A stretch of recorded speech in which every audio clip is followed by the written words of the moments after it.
right, good morning internet, and here we are way down here in the Florida Keys. We are currently in Key Largo, right there. So we're gonna come up, we're coming basically back up the way we were coming before, so I don't even really need to mark on here. And we're gonna head up to right about here into the Everglades, and we're gonna go for a boat ride on one of those airboat things, and then to take this route right through the north end of the Everglades. Apparently it's called Alligator Alley. We're gonna come all the way up past St. Petersburg, all the way up here to Tallahassee. Maybe see some cool stuff along the way. All right, let's get on with the day. It's about 8:15 in the morning on day 9? I think it's day 9. I think yeah. so. Losing track here, but I'm pretty sure it's day 9. So as you saw on the map, we are in Key Largo and we are going to be making it to Tallahassee. But before we go and do that, we have an exciting adventure. Yeah, we're going on one of those airboat tours through Alligator Alley in the Everglades. It's going to be so cool. Yeah, it should be awesome. And then we're going to head up to Tallahassee and maybe go up to see, hopefully, see some manatees in, yes. I think, Manatee State Park. Yes. Yeah. We're driving through Alligator Alley. Oh, and it's starting to rain. Which all is right. going to be all of like 2 minutes. Yeah, but it's just getting wet because yes. you're not getting cold because Nope. you're in Key Largo, baby. It's awesome. And the boat ride yesterday, the last bottom was perfection. Oh yeah. Perfect. Oh, it was amazing. Absolutely awesome. Highly recommended. Yeah, it was great. All right, off we go. All right. Just found out we're going to be in a group of, I think, 7 people in our Everglades tour. Yeah. And right behind us is where they're going to be launching the boat, but they're out there right now with another tour. We're here super early just based on driving out here. We're excited to go do this. Totally. So yeah, like super excited. And it's kind of cloudy. It's actually nice. Yep. It's actually good. So I have a funny feeling that we might actually see a little bit more, because I feel like animals come out after a rainfall, or if it's a little cloudy, they'll come out a little bit more and try to go underwater in the heat of the sun. So yeah. And then on top of that, we're not going to get fried by the sun because it's a little cloudy. I got fried last night, so my forehead's definitely red. Like this. It's a hyper color. So yeah, anyway, we're excited, and yeah, it should be a lot of fun. So we're going to bring you guys along with us and enjoy this tour because it's something we've both wanted to do for a while. Yeah, so. Let's check it out. All right. Well, here we are in the Everglades, and it is a sea of grass. Going to the Rivers of Grass airboat tour here in about 40 minutes. So we're just chilling.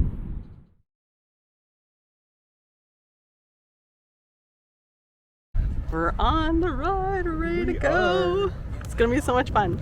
And then we were off with Captain Mike for this most incredible airboat tour. This was so much fun.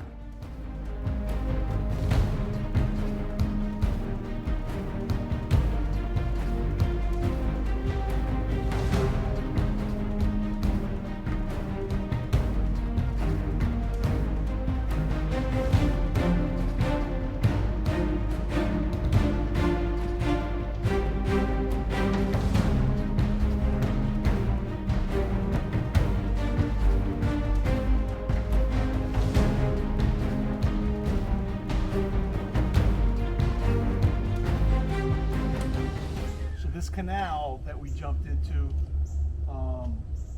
was obviously dug by man.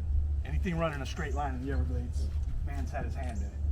They were on their way to developing this area. Back in the 1930s is when they were dredging these canals out. So from here back to the levee was all going to be developed, and what they were going to do was drain the water out of the squares into these drainage canals, because they run back to the levees, but there's culverts under there that feed the main canal out there. So they were going to drain the water out, demuck the bottoms, and build them up with limestone, and then whatever they had plans on building out here. What paused that work was World War II. Army Corps of Engineers were doing the work, so they had to pull the Army out of here for the war effort. So that the work got put on pause. So Everglades National Park is on the south side of the Tamiami Trail. So they were trying to get the park established for years. That didn't happen officially until 1947. When they did that, they stopped all development in the Everglades.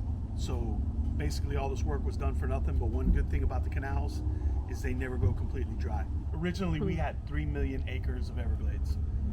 We've lost 2/3 of habitat due to development. I get a lot of people that come from tours in New Orleans, and most of them, the first thing that they ask me is, are we going to feed the alligators marshmallows? We wouldn't feed them marshmallows.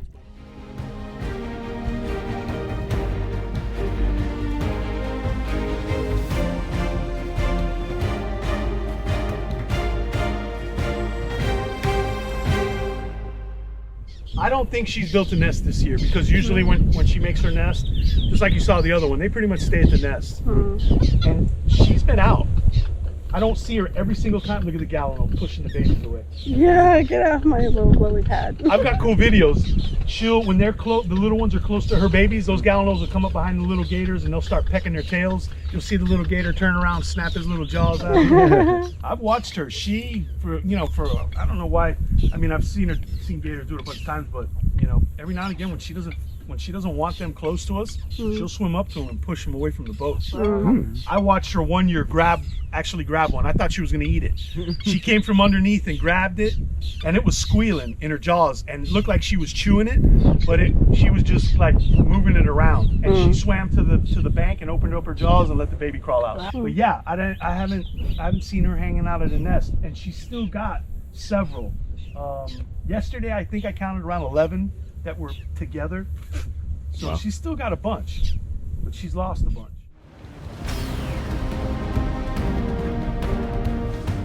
It could be dry for a week. We've gone dry as long as 2 months. Wow. All the water's going to be gone.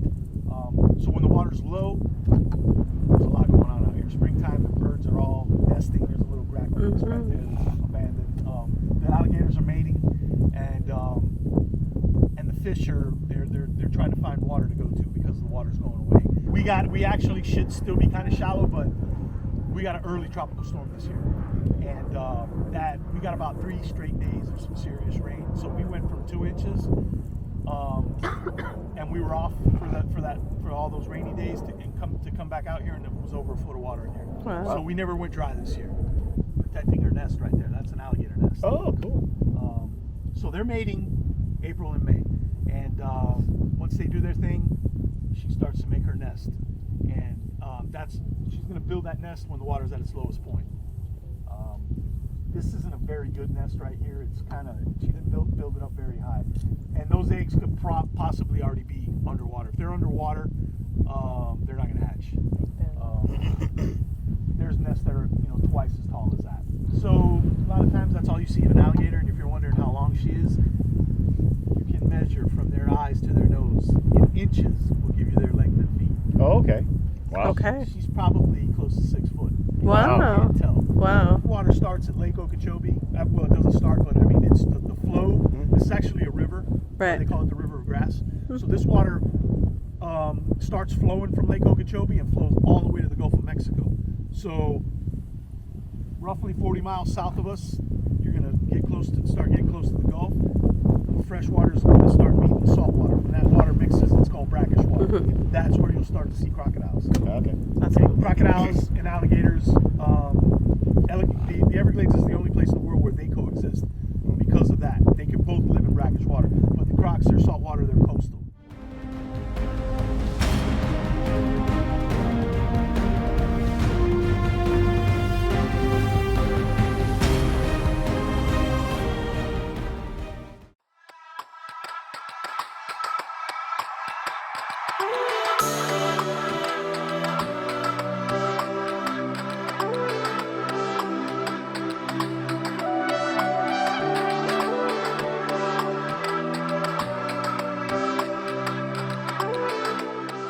Next up, Manatee Springs State Park. Manatee Springs State Park has become more important than ever to manatees throughout the years. As the trend for manatees moving further north continues, the threat of stress from low pressures and insufficient food supply also increases.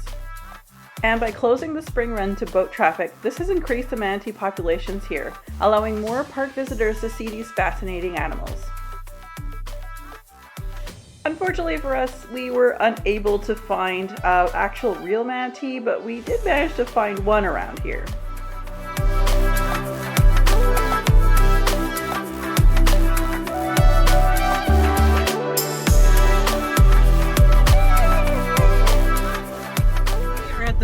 Springs State Park.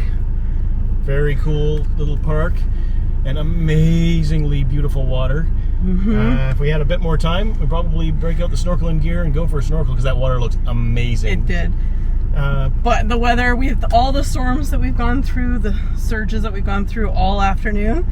The one that took us an hour to get through has now arrived here. Yeah, we just walked through the park just a little bit, and we're talking to some lovely people, and then all of a sudden we're like, you just hear it going, yeah, like something big coming through the forest. You're like, this is not good. You see the moss falling off the trees. You know, you look behind you, you're like, the wind. This is not good.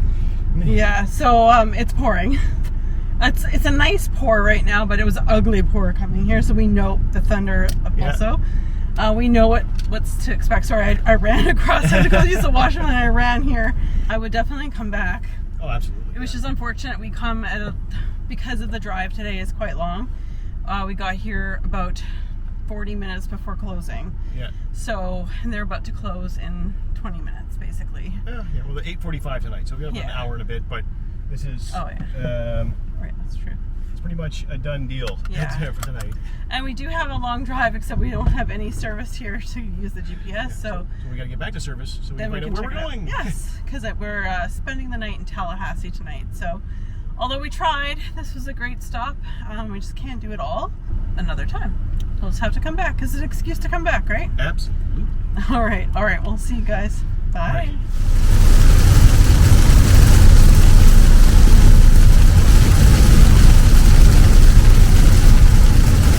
Good morning, Internet. Yesterday, we were in Key Largo, and we made it all the way up to the Everglades, right about here, where we went for a cool very cool Everglades Air Boat Tour. So then we came along 41 through the Everglades, and then all the way up I-75 into or around Tampa. Oh yeah, we came up this direction, in through Tampa somehow in this direction, and man, was it storming! Holy jeez, was it storming! We came up all the way. We understand why we call it Tampa Bay Lightning, the team now. oh my God, yeah, it was lightning, huge amounts of lightning, and we came just in and around this area here. There's what was the name of that Manatees. place? Manatee State Park. Yeah. Very cool spot. Wish we had more time. But while we were there, the storms that we were trying to outrace found us. And Jesus, it was like something out of Jumanji. Had to run. And then we came up, went along here, and then up to Tallahassee, which is where we are right now. Today's trip is a long drive. Yeah, it's like a 10-hour, so we're going all the way along I-10, past Mobile, past New Orleans, past Lafayette, all the way to Houston. Basically, we go through Alabama, Mississippi, Louisiana, and we're resting our heads tonight in Houston. So it's gonna be a long day, about 10 hours of driving with a couple little, deeks in to get Starbucks mugs or something. But other than that, it's pretty much a lot of driving today, less adventure. So, yeah, that's it today. All right. So, come hitch a ride with us. So after a few hours of driving at this point, because that's what we're doing today, we can safely say, welcome to Alabama. We're in Alabama. We have one little stop we got to make, and maybe it says welcome to Sweet Home, Alabama. Anyway, we wanted to go grab something at the Volkswagen dealership that we know is right off the highway, but we might stop at Buc-ee's. Our first Buc-ee's. Yeah, we're gonna stop at Buc-ee's because I gotta get some diesel. Yeah, we need diesel, but Nelson has never experienced a Buc-ee's, so I'm not sure how big this Buc-ee's is. I only know the ones that we went to, Ramona and I went to in Texas, and they were just ginormous. But I'm excited to take a Nelson. It won't be our last Buc-ee's. I'm sure once we go through Texas and that the next couple days we'll be seeing some more. But yeah, load up on some snacks because day 10 we finally just finished up some of the snacks that we packed when we left Canada. So yeah, so we'll load up some snacks, go get some diesel, check this place out. Well, we'll get maybe some Buc-ee's nuts. Yeah, Buc-ee's nuts. That's hilarious. Beaver nuts or beaver nuts or something. We'll find it. But yeah, so we'll take you guys through there. I really like Buc-ee's. I think it's great, and their washrooms are amazing, and the signs along the highways all have something really cool, some very quick wit way of basically saying you should probably come see them. So she's been raving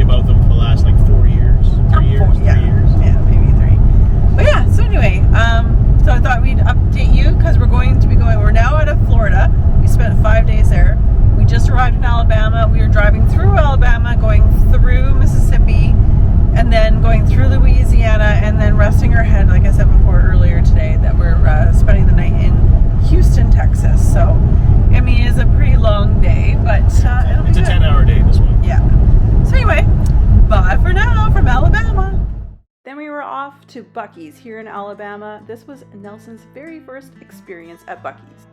Founder Arch Beaver Applin opened his first store as partners in Clute, Texas in 1982, which is still open to this day. Applin formed the name BUC-EE'S by combining his childhood nickname, the name of his Labrador retriever Buck, as well as the appeal of Ipana's toothpaste, and made a mascot named Bucky the Beaver. For many Texans, it's totally indisputable that popular road trip destination BUC-EE'S is the greatest convenience store of all time. Whether you're hungry or not, BUC-EE'S has food that either you were craving or you just wanted to eat right there in the spot. As you can see here, there's a ton of fudge. If you have a sweet tooth like I do, although we didn't purchase any fudge this trip, there is about, 20 different types of fudge.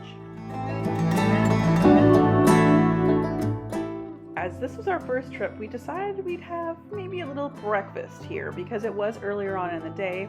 But of course, you can't go without getting beaver nuggets. It's pretty awesome. It's pretty big. It's like the Costco of the gas station. Yeah.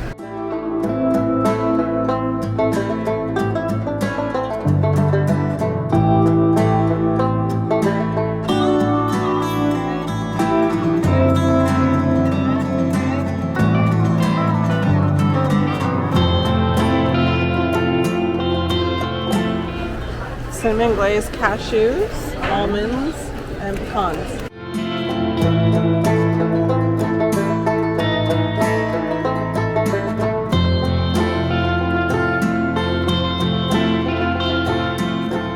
We just escaped BUC-EE'S. No, we went in actually and grabbed some stuff and then came back to the car and dropped it off and then we went back in again. What do you think? It's his first time. It's like the Costco of fuel stops.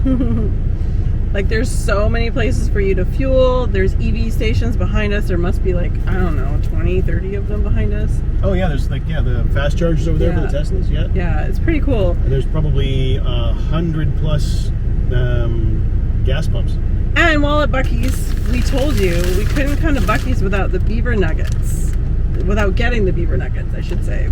So that was the first thing we picked up. Also, we got 2 of these particular drinks. It just sounded interesting, and we can put it in our cooler in the back here. And it's Uptime's Tropical Passion Fruit Mental and Physical Energy Drink. So this will be great to slip into the cooler. We can have it anytime we want, especially in the afternoons where we're kind of near and crashing. Christmas decoration. Here, there.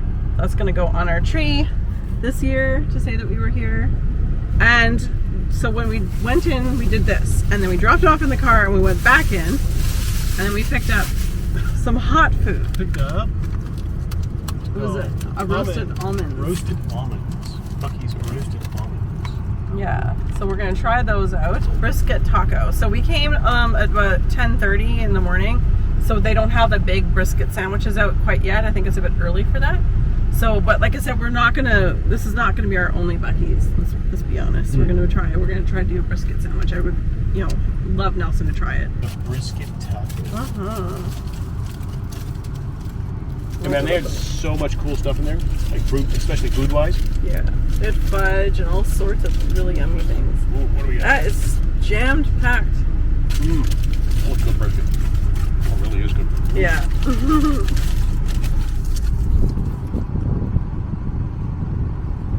That good? Oh, good stuff. Nice. Got some good spices in it. Mm-hmm. Nice. Yay! Now we're gonna try these nuts. So these are the roasted almonds. So they've got some coating on the outside. I imagine it's quite sweet.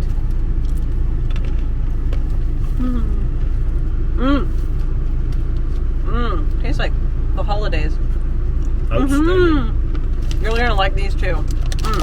All right, now we gotta eat. BUC-EE'S #1 in the books. Awesome. It's really good. So Alabama. Where are we? I don't even know where we are in Alabama. We're just west of Pensacola, but we're in Alabama. Yeah. Anyway, cool. Yay, BUC-EE'S! Come for the win. And we use the washroom, of course. That was the first stop. My first time in Alabama too. And my first time in Alabama as well. It's our virgin trips. Welcome to Mississippi.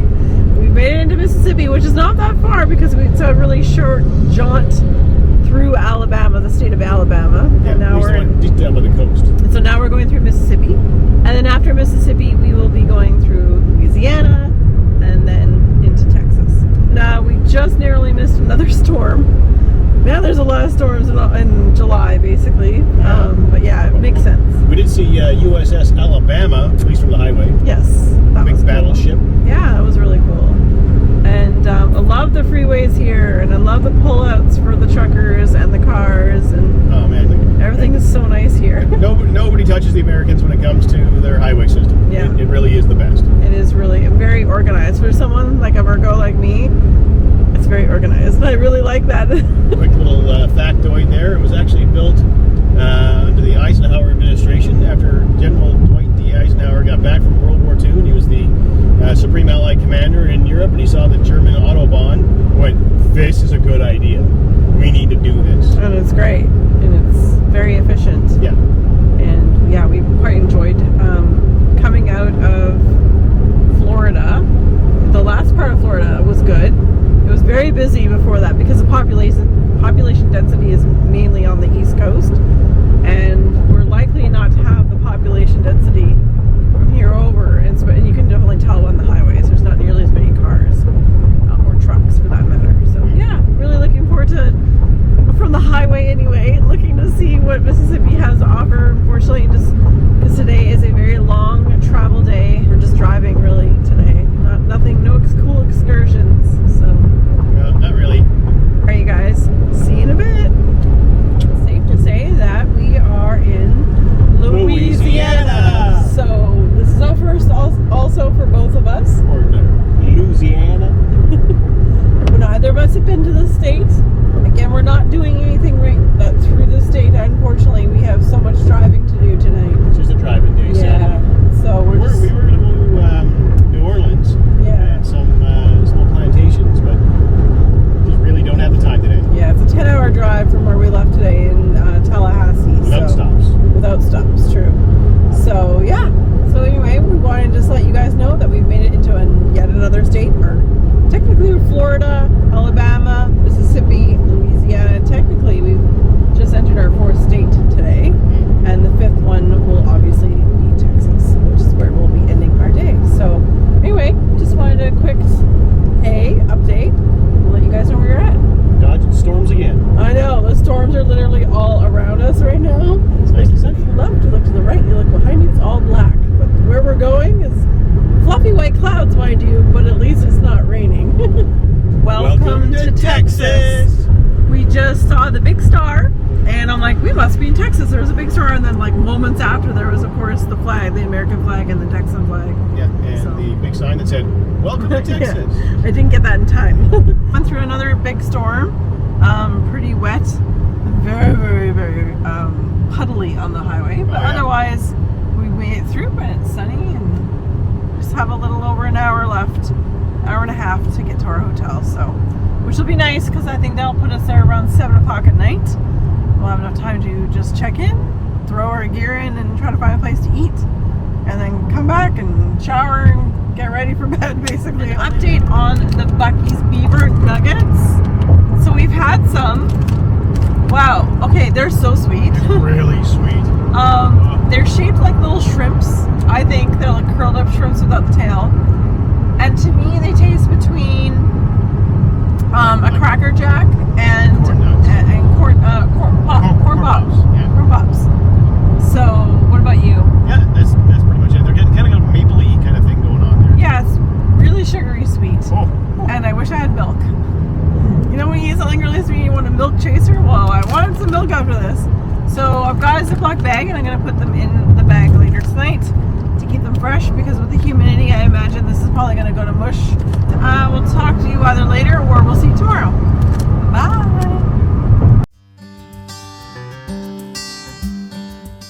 On our next episode, Nelson, Monty, and I take you to NASA's Space Center in Houston, Texas, where we tour the history of spaceflight in the United States, from the first rockets to SpaceX.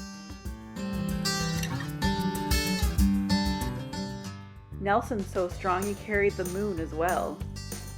we check out the historic Alamo, which played a significant part of the Texas Revolution to gain independence from Mexico.